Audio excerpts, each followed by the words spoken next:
Welcome to I'm Spiritual, Dammit. I'm your host, Jenniffer Weigel, and joining me on the phone, Daniel Drasin, media producer, filmmaker, near-death experience investigator, and I would say also an expert on electronic voice phenomenon. Would that be correct, Daniel? That would be correct, and thank you, Jen, and it's wonderful to be here with you on your program. You know what? We're excited that we've got you coming to the Chicago area. So for listeners who are just tuning in, there are two opportunities to see Daniel and his work. First, he'll be at the Wilmette Theater on September 7th at night. I'll be introducing you. You'll be showing one of your films. And then you'll be presenting at the Chicago IANDS meeting on Saturday at Evanston Hospital at the Frank Auditorium, 3 to 5 in the afternoon, chicagoiands.org. That's IANDS. chicagoiands.org to find out more about that. But let's talk about some of your work and your research, Daniel. When did you first become, intrigued by near-death experiences and the phenomenon of EVP, which is electronic voice phenomenon? Well, excuse me, you might say that it goes back to my childhood when I experienced quite a number of precognitive dreams. And this was very intriguing to me because it told me that some way, somehow, stuff goes on behind the scenes, backstage. That there is more to our reality than we are brought up and socialized to believe. Now, this didn't give me all the answers, but at least it made me skeptical of the idea that the reality that we believe we inhabit is the whole picture. Right. And since then, I've been looking into various avenues or windows into this larger reality, you might call it. Absolutely. And with your research, what I like is that you bring in so many scientists and internationally renowned researchers into these different fields. And a lot of them, starting off as skeptics or some of them being skeptics, but the scientific research that comes to the table by people who are these different specialists, and especially with the electronic voice phenomenon, it's really, really compelling stuff. Well, thank you. Yes, I think that in some ways, certain of the sciences are about to undergo what our early sciences underwent in the Renaissance, prior to which we felt, for example, that the Earth was the center of the universe. Right. I mean, what could have been more obvious than that the Earth was the center of things? Right. The problem was that certain things didn't add up. For example, the movements of the planets didn't make any sense. And there was this very complicated so-called Ptolemaic system, which more or less explained these random movements of the planets. But when the sun finally got, put in the center of things, all of a sudden everything fell into a very simple, natural pattern. We understood the movements of the planets on a much different basis. Everything started to make sense, and so many other things started to make sense as well. Well, I think that at this point in time and in the near future, some of our sciences are going to undergo a similar shift in point of view. And it's actually a rather simple shift. There's nothing really that complicated about it. It's just that it goes against what seems to be our intuitive sense of things. That simple shift being that consciousness itself is at least equal to that of matter and energy as a foundation of reality. Once we embrace that, then we can understand how it can continue with the evidence that you present. Go ahead. I didn't mean to interrupt.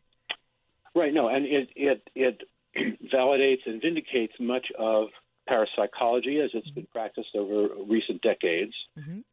It validates some aspects of traditional religion, so not all. And it reveals traditional religions as at least metaphorical references to the notion of an eternal soul or a continuing soul as distinct from our embodiments in our personal lives. So I think both science and religion may come a little closer together as part of this process, but they're not going to be quite the same as they've been. There's a third way, if you will.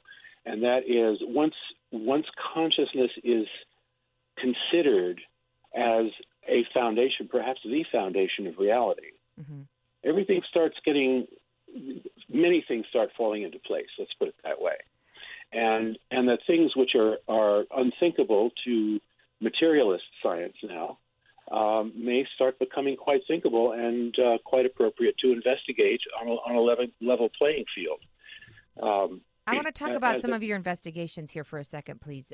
Especially in Calling Earth, you have many examples of where people put out these recording devices, and they are trying to reach their loved ones who are on the other side and get some sort of messages that come back. And they are clear as day, these messages. Hi, Mom. Love you, Mom. I'm here in the light. All these things. These messages that a lot of skeptics will say are hoaxes, and of course, it's easier to think that it's a hoax and somebody's just manipulating the audio recording than to think that somebody is putting out a device and getting these conversations as they're happening. But for those who've never had this happen or listened to some of this evidence, what are some of the cases that you found the most compelling, Daniel? Oh, it would be hard. It would be hard to zero in on the most compelling ones. Right. I do want to say just for a moment about skepticism that skepticism, the proper place for skepticism is as part and parcel of the scientific method. Sure. It's an essential part of the process of scientific investigation. When skepticism sort of escapes the cage and strikes out on its own as a sort of a cult or religion, it can be very destructive. And as we all know, it can morph from something like a rational investigation into a rather emotionally based sort of negativity. And this is not science as far as I'm concerned. And this has been a concern of mine for some years, that many people who do not understand the process of science confuse science with skepticism. They are two completely different things. Thank you for saying that. Yeah, no, I'm so glad you said that.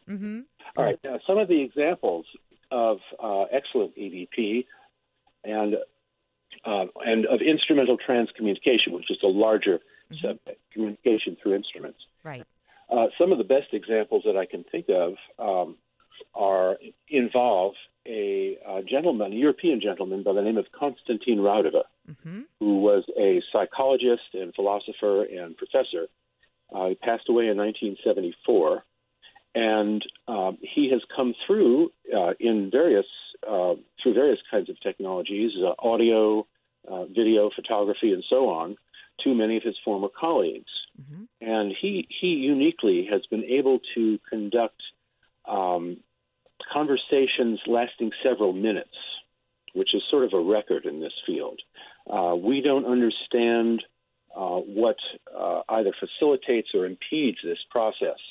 Most electronic voice statements, or utterances as they're called, really only last a few seconds. Right. Maybe 2, 3, 4, 5 seconds. Raudova's skill, for whatever reason, allowed him to maintain conversations of several minutes. And you'll see and hear some of these conversations in my film. Yes, I was very blown away by that in Calling Earth, in those conversations, because they weren't just "love you, Mom" or "the light," or they weren't just phrases. They were actual conversations, and you could hear the inflection of this person's voice and the accent. I mean, it was mind blowing. And then and other evidence with all the research in the movie Scole, Scole, by the way, is a small town in England where was it 5 years, Daniel? There was research where they had these people in the basement and did extensive research, monitored by scientists to make sure that there was nothing fraudulent going on or no scams happening. And these app port incidents where literally objects appeared out of nowhere, from a newspaper from 1944 to old coins, they appeared in the room, and everybody that was present was just as amazed and shocked at this happening. This is amazing stuff. This is unbelievable evidence, incredibly convincing evidence. Right. Well, the Scole experiment, as it was known, is probably the best known example of what's called physical mediumship, in which physical phenomena are produced, which can be preserved, recorded, and so on, and then studied later. Right. This experiment went on for a period of 5 years, from about 1994 through 99, in this very small town called Scole. It's about a half hour northeast of Cambridge in the Norfolk area. And it was conducted primarily by two couples. One of the couples were talented mental mediums and trance mediums, and the other couple were researchers who had been interested in physical mediumship all their lives, actually, and had written several books about it. During the course of the Scole experiment, the mental mediums would go into trance. They would connect with what they call the spirit team on the other side, a group of deceased entities who, with whom they cooperated to come up with experiments to perform. And slowly these experiments developed into quite evidential things. For example, at one point they were asked to put and this, by the way, these were conducted in near total darkness. Completely, because the lights might affect the energy of those, signals and those experiments. Is that correct? They wouldn't be as evidential? That's the general idea. Now, in order to preclude fraud and so forth, certain controls were imposed. Yeah. Everyone wore luminous wristbands with Velcro, so they couldn't be ripped off. You would hear it. Right. Right. The table around which they sat had luminous tabs on it, as did every movable object in the room. Right. The table itself was constructed so no one could reach underneath it and manipulate things and so on. Now, just back to one of the most interesting examples, I think, were the photographic experiments. Unbelievable. Where the quote spirit team asked the experimenters to put a camera on the table. It was loaded with 35 millimeter film, conventional old-fashioned camera. Right. During the session, they heard the camera levitate around them in a circle, the shutter being clicked and the camera being redeposited on the center of the table. Right. Then they were asked to develop the film. What showed up on the film was a series of 11 black and white photographs. This is on color film, by the way. Right. 11 black and white photographs that they were told were copies of photos that existed somewhere in the world. They were only able to track down a few of these. They did determine that they were quite good copies of these photos. Others they could not track down. Right. Later, they were instructed to put the roll of film in the center of the table without the camera. In fact, it was in the package, still sealed. Correct? Yes. Okay. Correct. Okay. Correct. And when the visiting scientists were there for a period of several years, the scientists would buy the film themselves, and they would actually hold the film in their laps in a locked box while these experiments were going on to preclude any sort of tampering or hoaxing. Right. And with these films, what they got were whole lengths of film, 3 or 4 feet long, with, 3 or 4 feet long, with drawings, puzzles, writing in various languages, whimsical patterns, and so on, and also the signatures of well-known individuals. And you can see these in the film compared with the original signatures. Right. They were at one point requesting help with a particular technical experiment they were doing, and the response came in the form of a diagram on one of these 35 millimeter films, and the diagram was signed by Thomas Edison. Amazing. They sent away to the Edison Foundation that provided them with a copy of Edison's signature, and the two matched very closely. Right. So these were a number of the highly evidential examples that, when you really look into this, the amount of work, time, and expense that would have been required to fake any one of these things, let alone these hundreds and hundreds of results, would have been astronomical. And it's interesting, too, because these are people that are putting their time, energy, and efforts that have reputations. They're scientists, they're internationally renowned researchers. Why would they risk their reputation to be behind a hoax. I get this a lot in my work, Daniel, where Manhattan medium Thomas John, I did a blind circle where I provided the people that he could not possibly research ahead of time to, like you say, take away all of that guesswork of, well, maybe he's researching them, maybe he's Googling them, maybe he's Facebooking them and getting all this background information to find out that they had a dead dog or a dead parent, whatever it is. And so when there is no way that he could know who these people were ahead of time, and he's bringing up all these things and all these people, that was my way of doing the research. And yet still people accused me of not being on the up and up. Did you find there was some backlash with the skull experiments still, even with all this evidence and the film being put, still in its container? It hadn't even been unwrapped, and yet all these images were found on the film, and these scientists were holding it in their lap. Was there still some backlash from the skeptics? Well, skeptics will always find a way, right? And their methodology of choice usually consists of generalization, broad generalization, ridicule, dismissal prior to inquiry, and so forth. I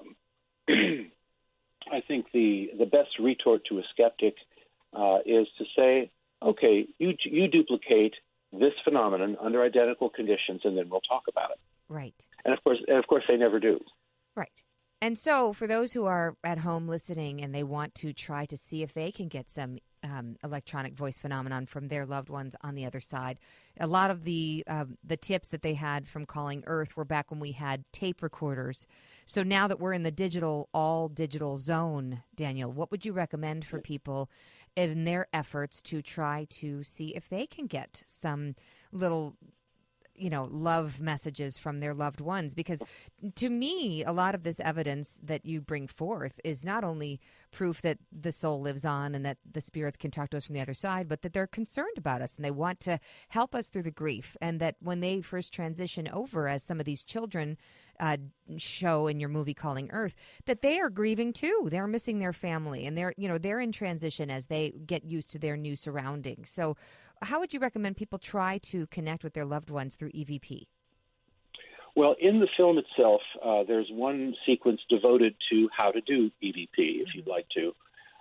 The technology really matters less. The film was made between 1994 and the early 2000s, and so there's a lot of earlier tape technology there. But one can still access tape cassette recorders. They're still available. And I would actually recommend them because they're quite simple. Anyone can use them. And one of the theories involving how the voices actually appear on the tapes has to do with a subtle noise that's part of any recording system. Even the highest quality recording system produces a very small amount of background noise. But the earlier technologies weren't quite so good. And their background noise was more prominent. And as a result, some people theorize, this noise provides a better sort of raw material from which these voices can be created and synthesized. So that's one option. You can also just use your computer if you have audio recording software. It does not need to have a microphone because however this process takes place, it's not dependent on voices being picked up acoustically. We don't know how it works. All we know is that the practitioner, what we know with fair certainty is that the most important thing is the emotional bond or connection between the practitioner and the deceased individual.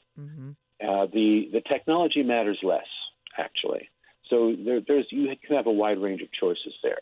Got it. The main thing is to be able to focus on the individual.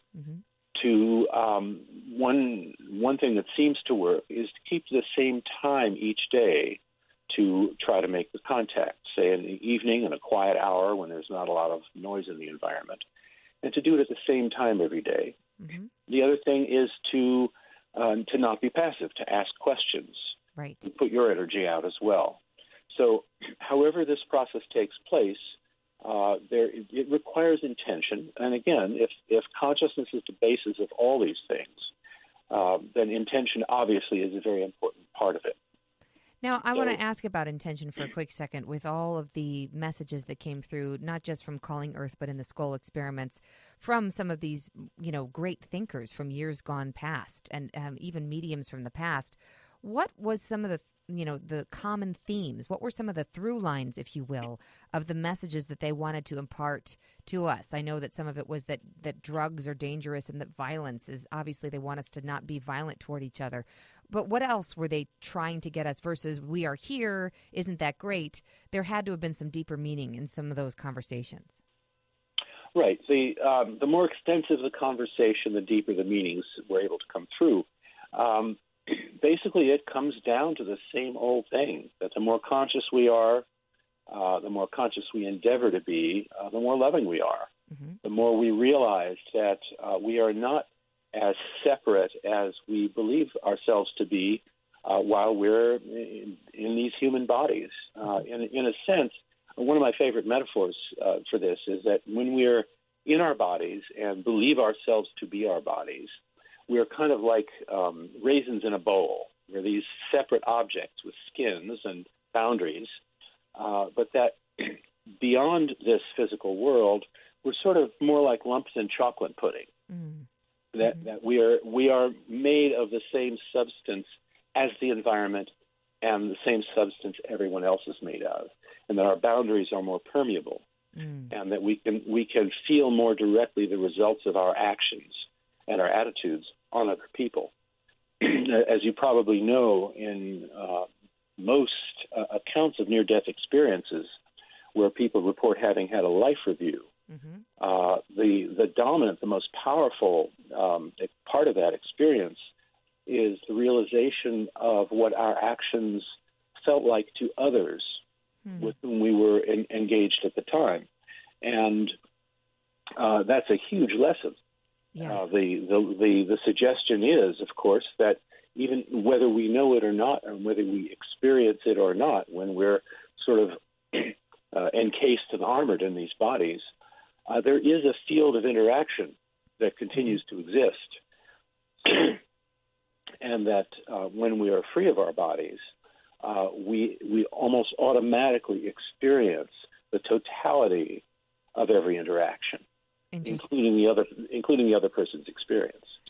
I'm sure you're familiar, of course you are, with Paul Perry and his near-death experience investigations. He's written, I think, maybe 9, maybe 10 books on the subject. And one of the things he talked about as a skeptical journalist who continues to research these near-death experiences was that he found that the children's stories were the most compelling because they didn't have the preconceived knowledge of what a near-death experience was, of the research. They weren't Googling NDEs. They weren't reading about Dr. Mary Neal Into Heaven and Back. They were just kids who had these experiences, and there were so many common things that happened, so many similarities, so many exact reactions, and as you mentioned, the life review and so forth, of this unconditional love and so on. So for the children to have these similar experiences when they're not comparing notes, I find that very, very compelling. But now, of course, with the many adults that I've interviewed who have died and lived to talk about it, as we say, do you think some of these EVPs, Daniel, are a result of a spirit that is not in the light and perhaps staying closer to this level to help our loved ones through their grief? Or are they spirits that are in the light? Is it a little combination of both? Well, the way different people see this in different ways. The way I prefer to see it, and I think the evidence pretty much supports this, is that what we call the afterlife, or the greater reality, consists of an infinity of different levels. We can think of them as discrete levels. You can picture it, say, as a multi-story building, if you will. And we down here are maybe in the basement of the first floor. And after we're through with this life, we may find ourselves in an environment represents the second or third or fourth floor, depending on our predilections, on the evolvement of our soul, if you will, and so on. And so we can speak in rough terms of levels. In order to communicate with, say, a medium on Earth, one can be maybe, say, at the second or third or fourth level, because a talented medium can sort of reach up and meet them halfway. To communicate with our technology, which is not inherently conscious, folks have to be pretty close to the Earth plane, say on the second level, maybe the third, but mostly the second level. So I think that's sort of a rough schema or diagram, if you will, of how these things work. Now, for individuals like Konstantin Raudova, whom I mentioned earlier, some people suspect that he actually resides in a somewhat higher level and has mastered the discipline of coming down closer to the Earth plane so that he can communicate with us in a more extensive way. There's evidently some discomfort, if you will, in coming down too close to the Earth plane, as reported by a number of afterlife communications. So I think the best we can do is to sort of have a rough idea of how all this works. I doubt that we will have any more precise idea until we ourselves are on the other side and have a much broader and more open view of how this all works. So anyway, I think I may have sort of gone off on a tangent here. No, that's good. That's really important. And so I wonder, too, in your decades of doing all this research, Daniel, do you find yourself today believing something different than maybe 3 decades prior when you were starting out? Has something in your belief system changed either by having more evidence or more compelling circumstances or having discussions with different scientists? That's a very good question.